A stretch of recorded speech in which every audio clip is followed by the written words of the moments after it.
오늘은 7월의 마지막 주입니다. 오늘 7월의 마지막 주 하나님 말씀을 보시겠습니다. 오늘은 열왕기하 22장 1절로 7절입니다. 열왕기하 22장 1절로 7절 말씀을 보시겠습니다. 제가 봉독해 올리겠습니다. 요새가 치리하기 시작할 때 8살이었으며 그가 예루살렘에서 31년을 치리하니라. 그의 어머니 이름은 여디다로 보스갓 아다야의 딸이더라. 그가 주의 목전에 옳은 것을 행하며 그의 조상 다윗의 모든 길로 행하여 오른편이나 왼편으로 돌이키지 아니하였더라. 요시야 왕 제18년에 왕이 무슬람의 손자 아살레의 아들 서기관 사판을 주의 전에 보내며 말하기를 너는 대제사장 힐키야에게 올라가서 그로 문지기들이 백성에게서 거두어 주의 전으로 가져온 은을 계수하게 하여 그들로 그것을 공사하는 자들 즉 주의 전을 감독하는 자들의 손에 넘겨주게 하고 또 그들로 그것을 주의 전 안에 공사를 하는 자들에게 넘겨주어 전에 훼손된 부분들을 수리하게 하되 목수들과 건축자들과 석공들에게 주어 제목과 다듬은 돌을 사서 전을 수리하게 하라 하더라. 그러나 그들의 손에 넘겨진 돈에 대해서는 그들과 계산하지 않았으니 이는 그들이 신실하게 다루었음이더라 했습니다. 오늘 말씀을 위해서 잠시 기도하시겠습니다. 전지전능하시고 위대하신 아버지 하나님, 감사와 찬양과 영광을 돌려드립니다. 우리 주 예수 그리스도의 고귀한 그 보혈원 피로 구속받은 사랑하는 성도들 7월의 마지막 이렇게 주일을 하나님 말씀을 통해 주님께 영광 돌리며 경배 드릴 수 있는 시간 허락해 주심을 감사합니다. 서로 각기 다른 장소와 시간에서 또 이렇게 경배를 드리더라도 주님께서 그 모든 경배를 흠양해 주시고 이루해 주시며 힘을 돋워 주시길 간절히 원합니다. 방금 봉독한 말씀을 통하여 이 나라 이 땅의 마지막 개혁이 필요한 이때 이 말씀이 듣는 모든 성도들에게 공감이 가고 또 함께 도전을 받는 시간 될 수 있도록 인도하여 주시옵소서. 주님께서 오직 저의 입술을 주장해 주시길 원합니다. 주 예수 그리스도 이름으로 기도드렸습니다. 아멘. 오늘의 마지막 오늘 제목은 마지막 개혁이 필요하다. 마지막 개혁이 필요하다. 이런 말씀의 제목으로 잠시 말씀을 전하겠습니다. 유다 왕조는 그 훌륭한 선한 왕이 있고 또 악한 왕이 있지만 유다 왕조에서의 마지막으로 선한 왕이라고 한다면 오늘 본문 말씀에 요시야 왕이라고 할 수 있습니다. 일제감치 8살의 왕이 되어서 31년을 치리하였다고 말씀하고 있습니다. 근데 그 요시야의 그 개혁은 바로 유다 왕조의 마지막 개혁이었습니다. 문제는 아무리 개혁을 하더라도 나라 전체가 배교로 흘러가는 것을 막을 수가 없었습니다.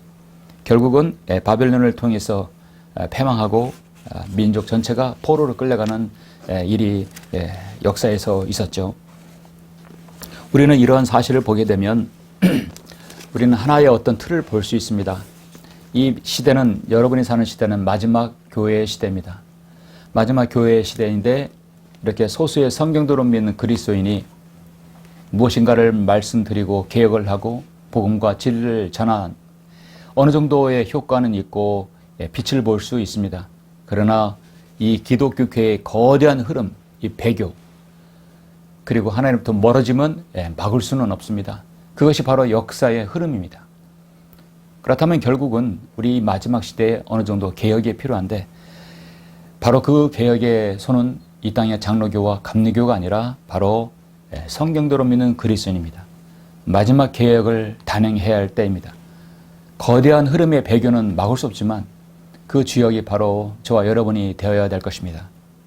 그래서 마지막 개혁을 하고 그 다음에 배교의 또 그 이후에 나오는 심판과 대환란은 우리는 그것을 당할 수는 없는 것이죠. 올라가게 됩니다. 그래서 역사의 흐름에서 마지막으로 성경도 믿는 사람들의 그 마지막 개혁은 꼭 필요하다는 것입니다. 그래서 저는 오늘 말씀 제목을 마지막 개혁이 필요하다. 마지막 개혁이 정말 우리에게 필요하다는 것입니다. 요즘에는 이렇게 신문이라든지 교계 뉴스나 여러 가지를 보면 변화가 돼야 된다. 개혁이 돼야 된다. 갱신을 해야 된다. 이제는 달라져야 된다라고 각계각층에서도 말을 합니다. 무엇인가 혁신이 필요하다고 말하는 것입니다. 그러면 그런 혁신을 해야 하면 무엇을 어떻게 해야 될까? 잘못된 것을 뜯어 고쳐야 되는데 전혀 그럴 의지가 없는 것입니다. 말로만 혁신, 개혁, 종교계든 정치계든 그렇게 움직이고 있습니다. 하나님께서는 그런 모든 것들을 보고 정말 웃으실 것입니다. 하나님께서는 인간의 수단과 방법들을 비우시며 그 모든 것들을 하나님께서는 그냥 내버려 두시는 것입니다. 그래, 어디 한번 해보라고. 한번 해보라고 하나님께서는 그렇게 그 도전을 받아들이는 것이죠.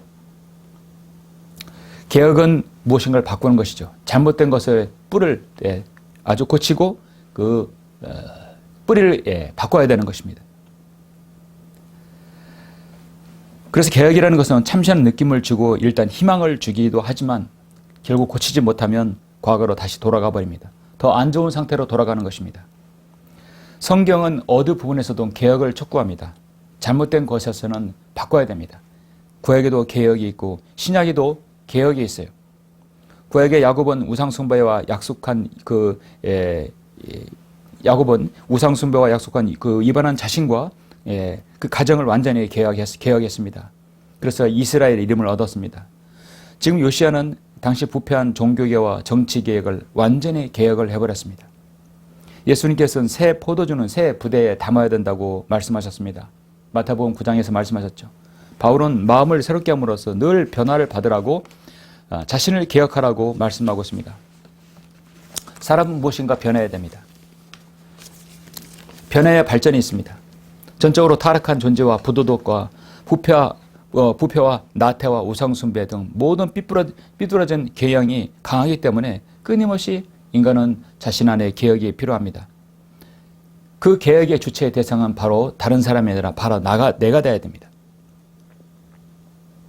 지금 이 나라는 많은 개혁들이 단행되고 있죠.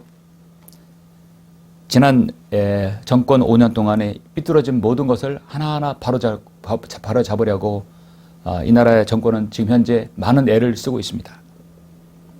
좌경화된 공산주의 사상에서 올바른 민주주의 가치를 실현하라고 매우 애를 쓰고 있습니다.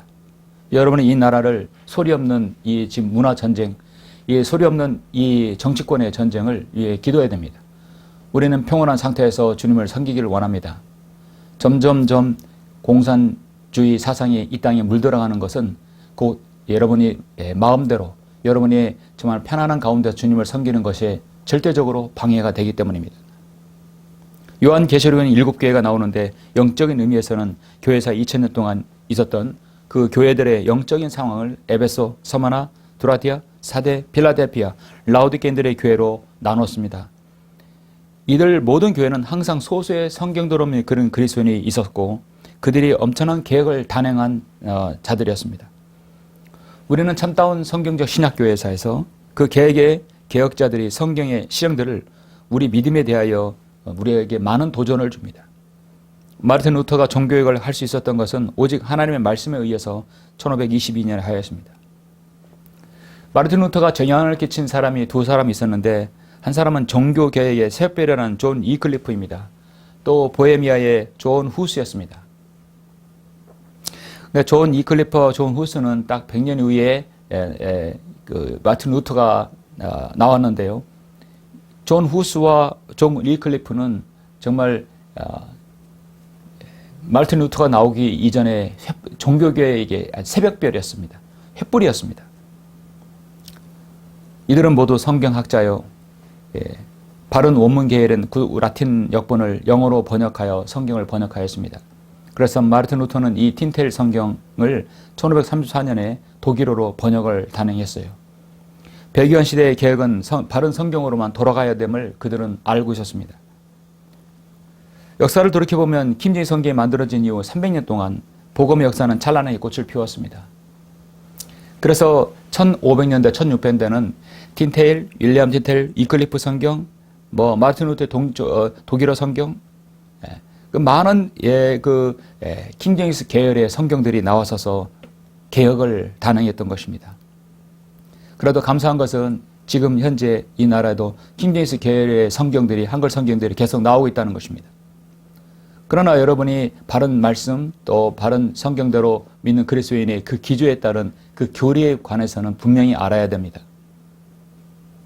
저는 그래서 한글 김재인 성기 이 민족의 최종 권위요. 또 제가 주님 앞에 갈 때까지 이 말씀으로 직진한다는 것입니다. 성경에서 계획이라는 말은 오직 히브리서 9장 10절에서만 사실 언급하고 있습니다. 히브리서 9장 10절 보면 이 예배는 오직 먹는 것과 마시는 것, 여러 가지 씻는 것과 육신의 율례들에 근거한 것으로 이것들은 계획의 때까지만 부과된 것이로다. 계획이라는 것은 여기서 첫 번째 예수 그리스도의 탄생을 말씀하는 겁니다. 구약의 모든 제사를 완전히 없앴고 예수 그리스도의 핏부림으로 하나님께서 자신의 어린 양으로 되어주심으로 구약의 모든 제사는 이미 다 완전히 타파가 된 것입니다. 그래서 오직 영과 진리로 경배드릴 수 있는 것입니다. 성경에서 말하는 개혁은 예수 그리스도의 탄생과 그분의 십자가의 구속사역에 관한 것이죠. 예수 그리스도의 초림에 관한 것입니다. 주님의 다시 한번 오심은 이제 이 땅에서 마지막으로 기억이 될 것입니다. 그러기까지 이 땅에서 주님을 섬기고자 하는 성경대로 믿는 그리스도인의 몸부림은 마지막까지 계속되어야 된다고 저는 믿습니다. 아까 말씀드렸듯이 개혁은 무엇인가를 바꾸는 것입니다. 새로운 틀을 만들어내는 것입니다. 하나님 편에서 볼 때 개혁을 과감하게 하고 두려워하실 분은 오직 자신이라고 하나님 자신이라고 말씀합니다. 잠시 우리는 구약의 열조 가운데 정말 개혁을 단행했던 훌륭한 한 왕, 유다의 마지막 개혁의 왕 요시야에 대해서 잠시 말씀을 드리고자 합니다. 이 요시야의 개혁을 통해서 오늘날 우리 이 시대에는 이런 개혁이 또 필요하지 않을까.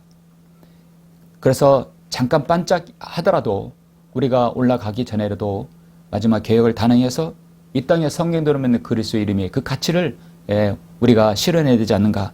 저는 그렇게 보는 것입니다. 본문의 말씀은 구약 열왕조 시대에 유다 왕국의 마지막 개혁의 왕 요시야였습니다. 구약이든 신약이든 간에 항상 말씀의 중심은 하나님입니다. 때는 이미 북왕국 이스라엘이 사마리아에게 북왕국 이스라엘 사마리아는 아시리아에게 함락된 상태입니다. 남왕국은 완전히 배교한 상태로 왕국이 거의 기울어진 상태입니다. 그런데 여기에서 요시야 왕이 이제 8살, 불과 오늘날 말은 초등학교 1학년의 그 어린 나이에 왕이 됐던 것입니다. 요시야가 치리하기 시작할 때 8세였으며 그가 예루살렘에서 31년을 치리하니라. 그의 어머니의 이름은 여디다로 보스갓 아다야의 딸이더라 했습니다. 어린 나이에 왕이 되었지만 어느 왕보다도 버금가는 업적들을 많이 남겼습니다. 그래서 많은 계획을 단행하는 설교자들에게 좋은 본문이 될 수 있습니다. 개혁을 왕이 31년 동안 지속적으로 할 수 있었던 것은 주의 목전에 옳은 일을 행하였기 때문이라고 말씀하고 있습니다. 그가 주의 목전에 옳은 것을 행하며 2절 보시니까 그의 조상 다윗의 모든 길로 행하여 오른편이나 왼편으로 돌이키지 아니하였더라. 그 왕이 옳은 길을 했다면 항상 누구를 언급하냐면 다윗의 모든 길로 행하였다고 말씀하고 있습니다. 다윗의 길로. 다윗이 딱 항상 스탠다드, 기준이 되는 것이죠. 아까 말씀드렸듯이 지금 오늘 이 설교가 우리에게 필요한 것은 오늘날 이 마지막 시대도 개혁이 필요한 때라는 것이죠.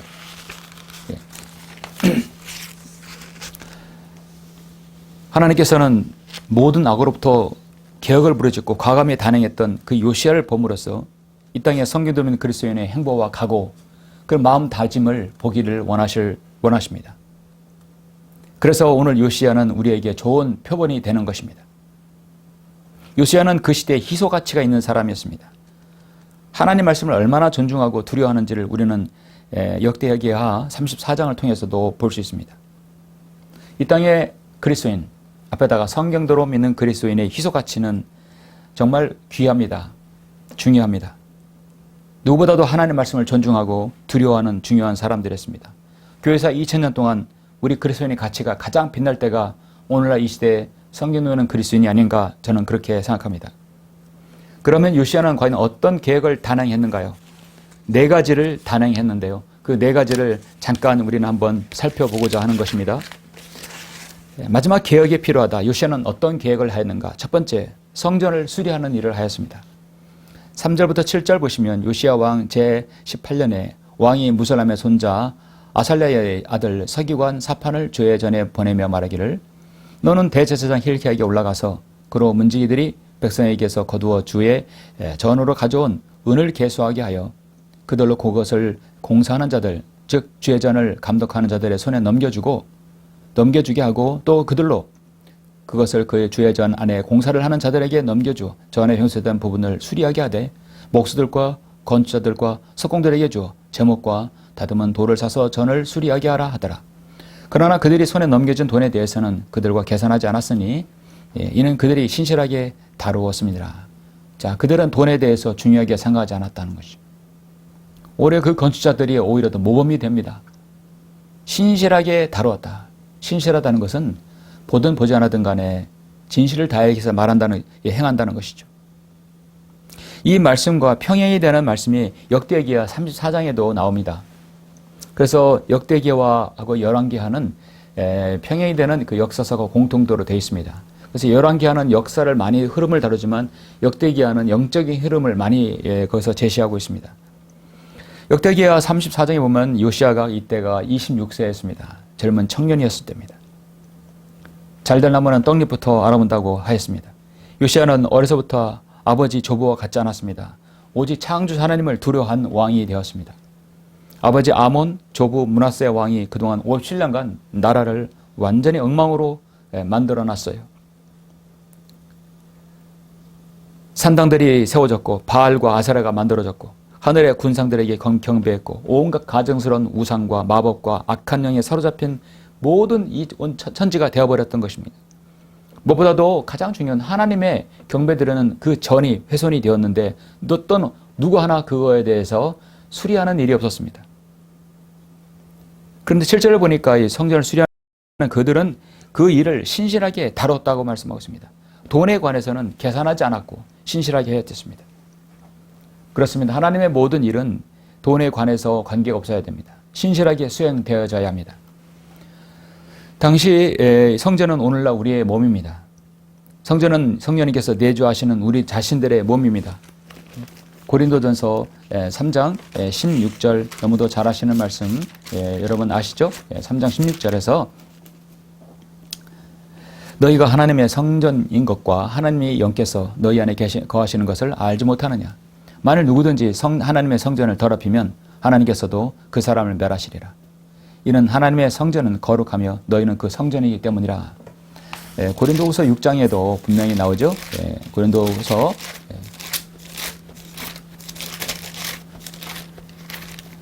고린도후서 6장에서도 하나님의 성전과 우상들이 어찌 일치되겠느냐. 이는 너희가 살아계신 하나님의 성전임이라. 그래서 성전의 개념은 구약에는 건물이지만 신약에는 바로 여러분 예수 그리스도를 섬기는 여러분의 몸입니다. 성령님께서 내주하신 그 몸이 바로 성전입니다. 거룩한 성전이 하나님께서도 말씀하시기를 내가 그들 가운데에서 살 것이며 그들 가운데서 다닐 것이며 나는 그들의 하나님이 되고 그들은 나의 백성이 되리라.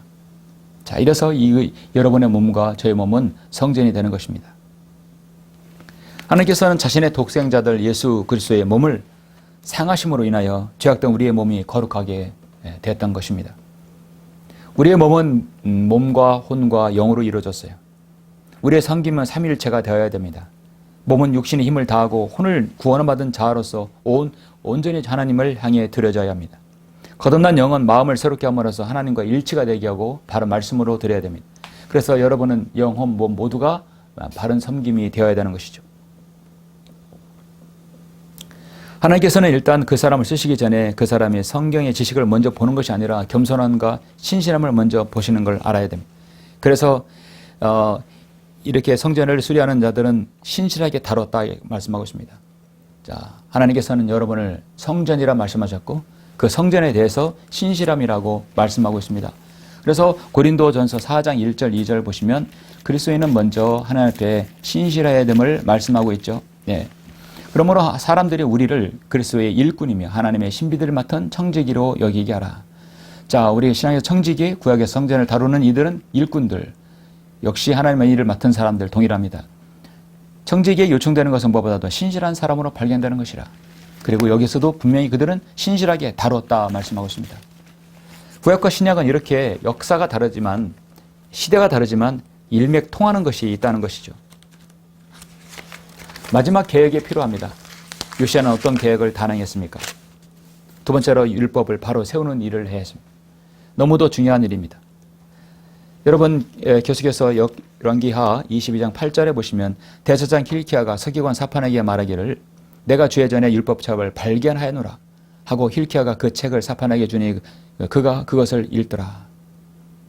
서기관 사판이 왕에게 가서 그가 다시 전하여 이르기를 왕의 종들의 주의 전에 있는 돈을 모아 공사하는 자들 즉 주의 전에 감독하는 자들의 손에 넘겨줬나이다 하고 또 서기관 사판이 왕에게 보여주며 말하기를 제사장 hilki야가 내게 책 한 권을 넘겨주나이다 주었나이다 하고 사판이 그 책을 왕 앞에 읽더라.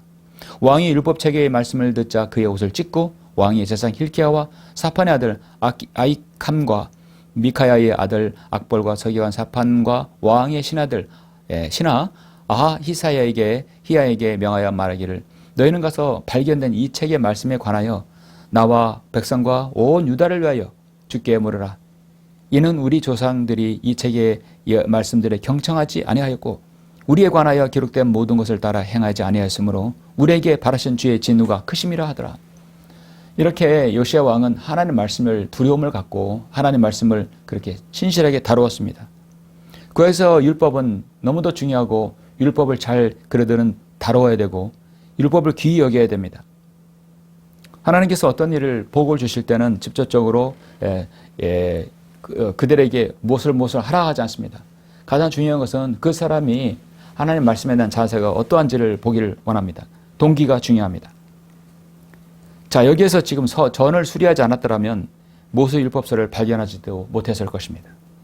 하나님의 전을 사모하고 또 사랑하지 않았더라면 그는 신실하게 감당하지 못했다면 그들은 이 책을 율법책을 발견하지 못했을 것입니다. 지금 요시야의 개혁에서 율법책을 발견한 것은 일대 큰 사건이었습니다. 57년간 그들은 율법을 멀리하였고 등한시했습니다. 어디 하나 율법책이 있는지도 모를 정도로 율법책은 내동댕이 쳐버렸습니다. 하나님께서는 어려서부터 다윗의 길로 행한 요시야의 마음의 중심을 보셨습니다. 그래서 그 율법책을 발견한 그들은 정말 온 백성 앞에서 그들은 그의 옷을 찢고 우리가 이렇게 해서 심판을 받으면 어떻게 하느냐 하는 거죠. 지금이라도 말씀을 바로 세워야 된다는 것입니다. 너희는 가서 발견한 이 책의 말씀에 관하여 나와 백성과 온 유다를 위하여 주께 물으라. 그래서 왕은 이 모든 말씀을 공포하게 됩니다. 그리하여 제사장 hilki야와 아히캄과 악볼과 사판과 아사히야가 여제 선지자 홀다에게로 나갔더라. 그녀는 예복을 관리하는 사람 살롬의 아내니 그는 할라스의 손자요 티과의 아들이었더라. 그때 그녀는 예루살렘에 있는 둘째 구역에 거하였더라. 그들이 그녀와 이야기하더라 했습니다. 요시야는 마음과 혼을 다해서 다른 왕과는 비교되지 않을 정도로 정말 하나님의 말씀과 계명을 규례들을 귀히 여겼습니다. 57년 동안 하나님 말씀을 사랑한 역사가 없었지만 정말 말씀을 사랑했습니다. 열왕기하 23장 1절 한번 3절 잠깐 계속 보시겠습니다. 다음 장 23장을 이에 왕이 사람을 보내어 유다와 예루살렘의 모든 장로들을 왕에게로 모으더라. 왕이 죄의 전으로 올라가고 유다와 모든 사람과 예루살렘의 모든 거민과 제사장과 선자들과 모든 백성이 작은 자나 큰 자나 그와 함께 갔으며 왕의 죄의 전에서 발견한 언약책의 모든 말씀을 그들의 귀에 읽어주더라. 왕이 기둥 옆에 서서 주를 따라 행하며 그들의 마음을 다하고 그들의 혼을 다하여 그분의 계명들과 증거들과 규례들을 지키고 이 책에 기록된 이 언약의 말씀들을 이행하리라고 주 앞에서 언약을 세우니 모든 백성이 그 언약에 찬동하더라 했습니다. 하나님 말씀의 최종권에 대한 그들의 자세를 볼 수 있습니다. 요시야의 이러한 개혁은 너무도 중요한 것이었습니다. 이 말씀의 역대기하 34장에도 동일하게 나옵니다. 모든 백성을 모아놓고 우리가 마음을 다하고 혼을 다하여 이 말씀을 지키고 이 말씀을 이행하겠다. 그래서 모든 백성이 거기에 찬성을 했다는 것입니다. 이 나라의 진정한 개혁은 무엇인가? 어제도 제가 이제 토요일마다 3시에 서울에서 이제 두 가정이 내려와서 여기서 하나님 말씀을 배우고 매주마다 공부를 합니다. 그리고 이제 집으로 돌아갑니다. 지금 이 나라 이 땅의 개혁의 첫 번째는 먼저 장로교든 감리교든 간에 자신의 교인들이 쭉정이가 너무나 많다는 것입니다. 목사들은 먼저 복음을 전해서 쭉정이를 알곡으로 먼저 바꿔야 됩니다. 먼저 복음을 전해서 구원받지 않는 사람에게 복음을 전해 먼저 예수 그리스도를 통해 구원받아야 됩니다. 그리스도인이 되어야 됩니다. 그러고 나서 그들에게 무엇이 필요한지를 알아야 됩니다. 먼저 자신이 목회하고 있다면 자신에게 오는 이 교회의 많은 회원들이 구원받았는지 확인해야 됩니다. 먼저 쭉정이를 알곡으로 바꿔야 됩니다.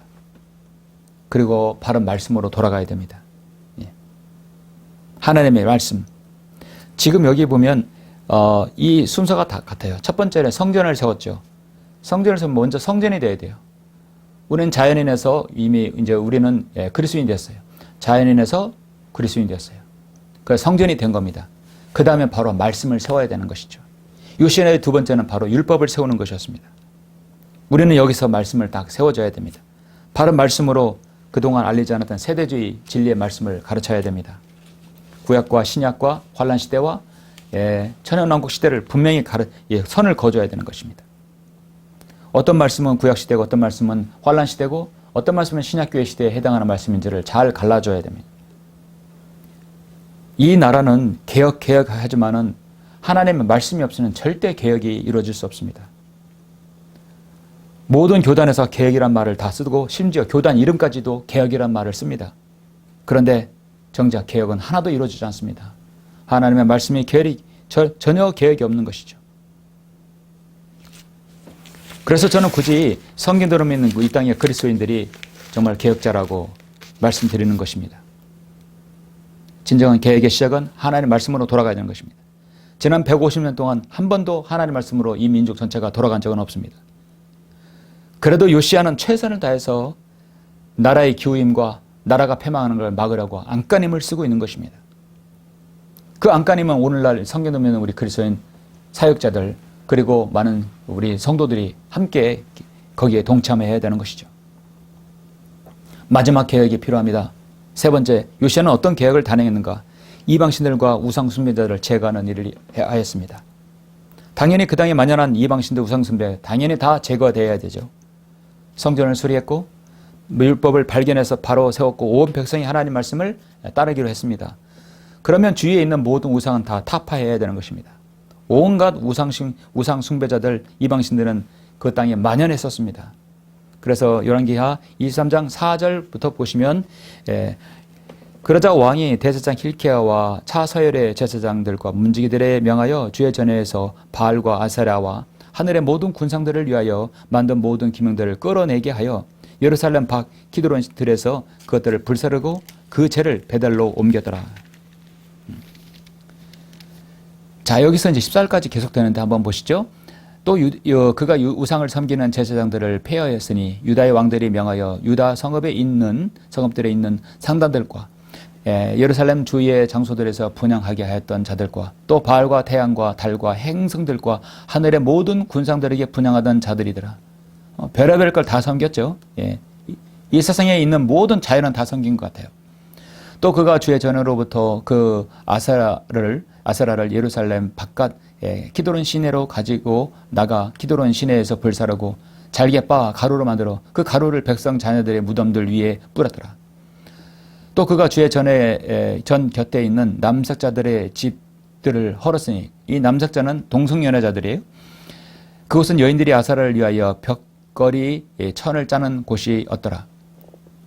또 그가 유다의 성읍들에서 모든 제사장들을 불러왔으며 제사장들이 분향했던 상단들을 게바에서부터 브엘세바까지 더럽혔고 또 성읍의 통째와 여호수아의 문의 입구에 있던 모든 산당들을 헐었으니 그 산당들은 성읍문의 왼편에 있었더라.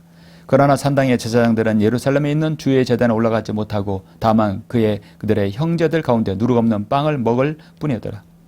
또 그가 흰놈 자손들의 골짜기에 있는 토펫을 더럽혀 아무도 자기 아들이나 딸로 불을 통과하여 몰렉에게 바치지 못하게 하였더라. 이 당시에 아주 극악한 우상 숭배 중에 하나가 큰 철갑으로 만든 그 영광로를 만들어 놓고 마치 기괴한 모습으로 만들어 놓고 동물의 형상을 만들어 놓습니다. 뭐 소라든지 뿔이라든지 이렇게 만들어 놔서 그 안에 아래서 장자극 나무를 태웁니다. 그러면 그 열기가 엄청나겠죠. 그래서 거기 그 거대한 철제 그 안에다가 자신의 자녀를 거다 집어넣는 겁니다. 산채로 집어넣어서 자신의 자녀들을 제물로 바치는 겁니다. 이것이 바로 몰렉, 크모스의 말콤, 밀콤이라고 하고 말콤이라고 하죠. 몰렉 제사라고 하죠. 오늘날 이 땅에서도 이 지구상에서도 사탄주의 종교들은 어린아이를 그렇게 제물로 바치는 일을 하고 있는 것입니다. 정말 가증스러운 자들이고 가장 먼저 이 땅에서 없어져야 할 인간들이죠. 요시야는 모든 종교의 세상에 있는 이방신들 우상들을 하나도 남김없이 그대로 다 싹 다 갈아엎었습니다. 가장 극악한 우상 숭배의 요시야의 계획 중에 하나가 바로 이 토펫, 몰렉과 아몬, 크모스 이런 바로 우상 숭배를 제거했다는 것이죠.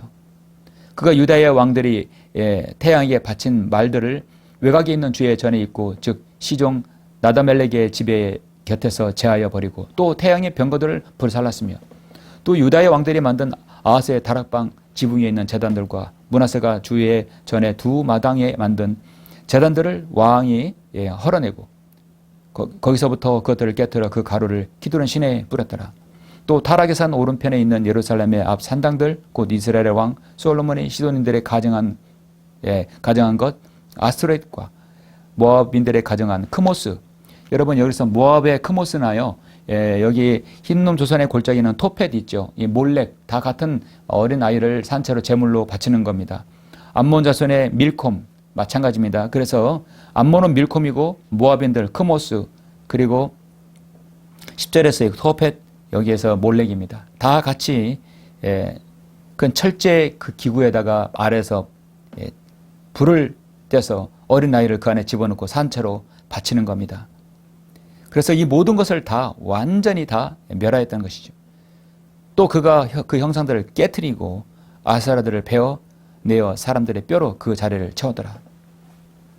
성경에서 구약성경에서 우상타파에 관한 가장 자세한 구절입니다. 히스기야 왕도 이렇게 버금가는 그 계획을 단행했죠. 그러나 유다의 마지막 왕 요시야는 이렇게 완전히 다 모든 것을 완전히 다 계획했던 것입니다. 15절에 보니까 또 이스라엘로 죄를 지켜 한 느바세 아들 여로보암이 만든 베델에 있는 제단과 산당 곧 그 제단과 산당을 왕이 모두 깨뜨리고 산당을 불살라 가루로 잘게 빻으며 아사라들을 불살랐더라. 아사라는 우상을 세우는 그 주변에 있는 숲들이죠. 이 민족은 150년 동안 한 번도 그렇게 단행한 적이 없었습니다. 여러분 요시야의 이 계획을 어떻게 보십니까?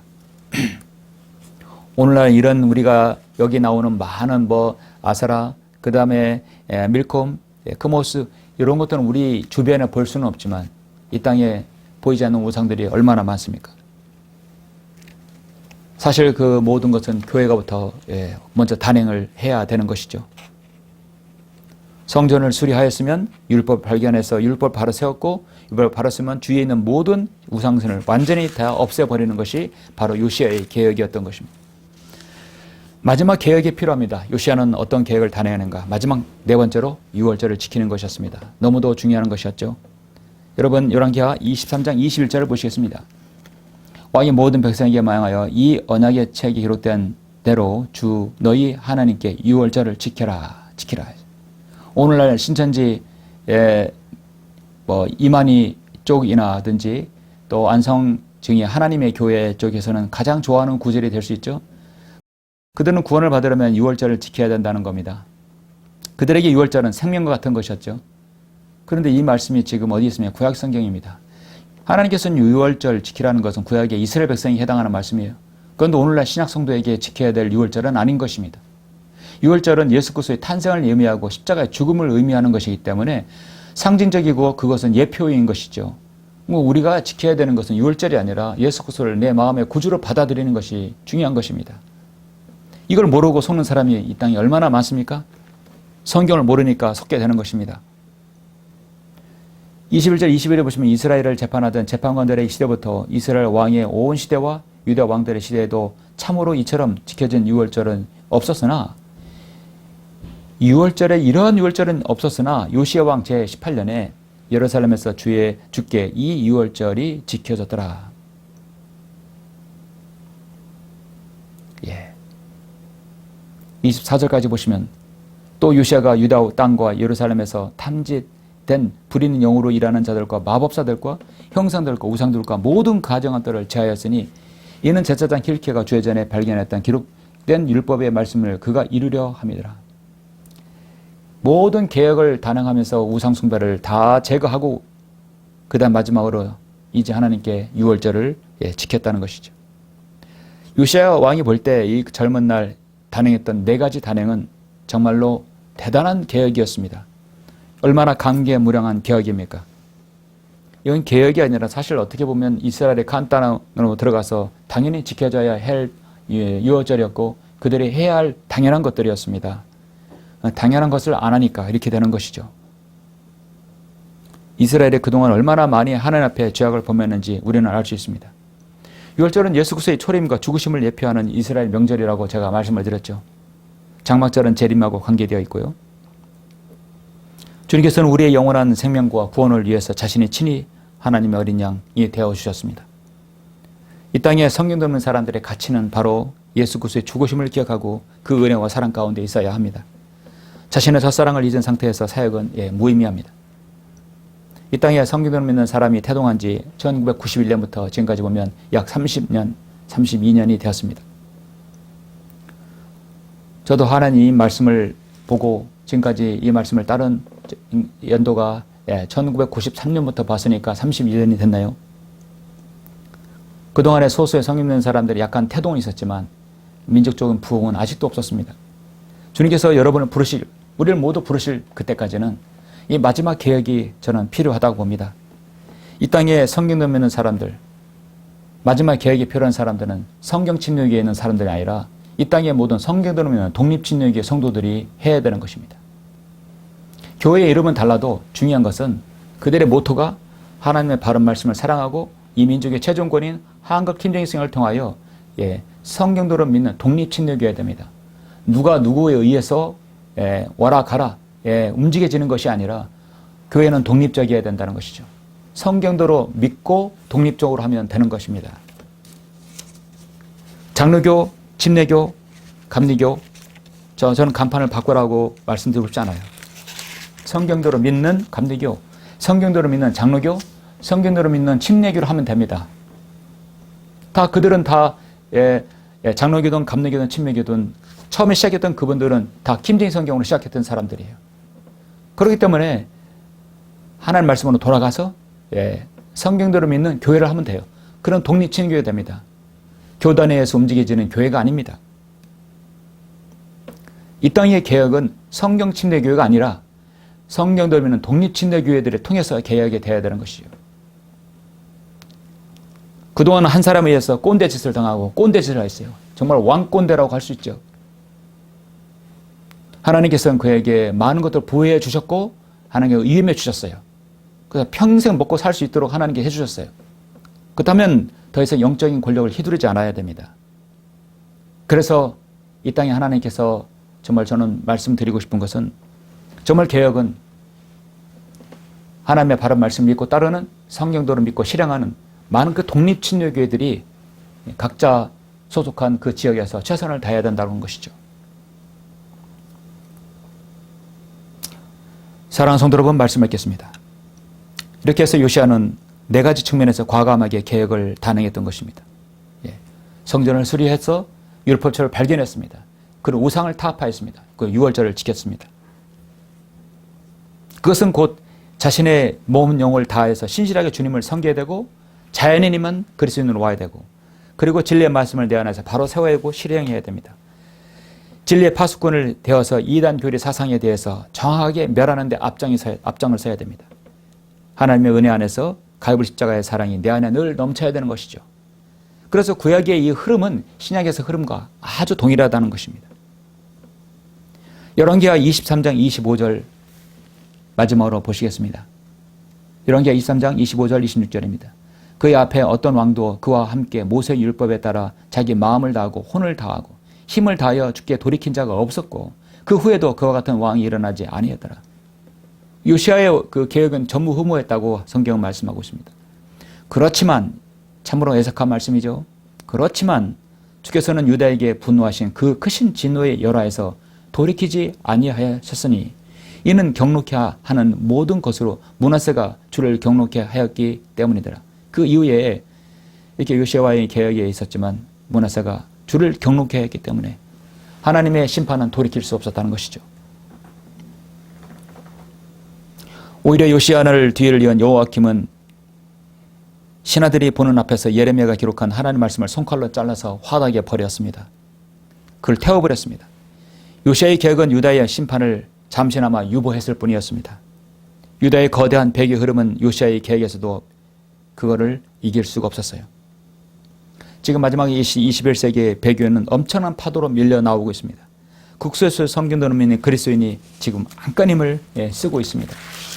우리라도 하나가 되어야 되지 않을까요? 우리의 총뿌리는요, 서로를 향해서 겨눠서는 안 됩니다. 우리의 총뿌리는 표준형을 향해서 겨누는 것이 아니라 우리의 총뿌리는 저 개혁성경, 바로 알렉산드리아 계열, 그곳의 성경 계열을 향해 겨누어야 되는 것이죠. 로마 카톨을 향해 겨누어야 되는 것입니다. 표준형은 한킹을 공격하는 게 아니라 한킹은 표준을 공격하는 것이 아니라 이 킹제임스 계열만이라도 사람들에게 알려져서 진리의 말씀에 눈을 떠야 됩니다. 그런데 이 같은 진영에서 계속 총뿌리를 겨누는 것이에요. 마태복음 13장 44절에서 주님께서 이렇게 말씀하십니다.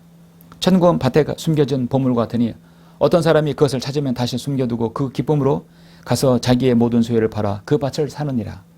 또 천국은 좋은 진주를 찾는 상인과 같으니 매우 값진 진주 하나를 찾아 가서 자기의 모든 소유를 팔아 그것을 샀느니라 했습니다. 보물은 이스라엘이고 진주는 교회를 말합니다. 상인은 예수 그리스도십니다. 예수 그리스도께서는 이스라엘의 백성을 사기 위해 소유를 팔아서 세상이란 밭을 사셨습니다.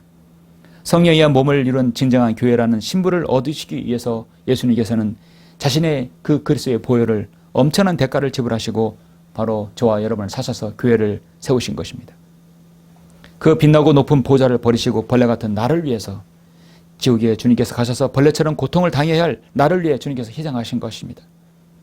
주님께서는 나의 인생에 가장 가치 있는 삶을 위해서 자신의 모든 것을 희생하신 분이십니다. 우리가 어찌 그 사랑을, 그 희생을 잊으면 되겠습니까? 우리가 오늘날 사는 이 땅에 성김되는 교회, 그리스도인이 하는 진정한 의미는 우리가 성경대로 믿고 실행할 때 앞으로 다가올 대환란 심판은 돌이킬 수는 없습니다. 그 막을 수는 없어요.